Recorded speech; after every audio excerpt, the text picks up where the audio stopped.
За военната сила и богатството на българите говори друг ценен експонат в музея – златното съкровище от Нада Сент Миклош, 8-9 век.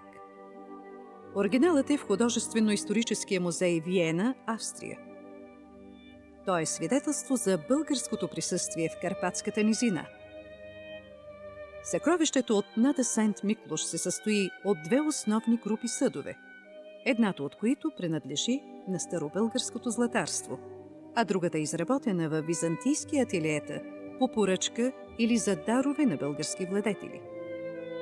Изображенията и на двете групи имат за сюжети сцени от средноазиатската и номадската митология. Съкровището е открито през 1799 г.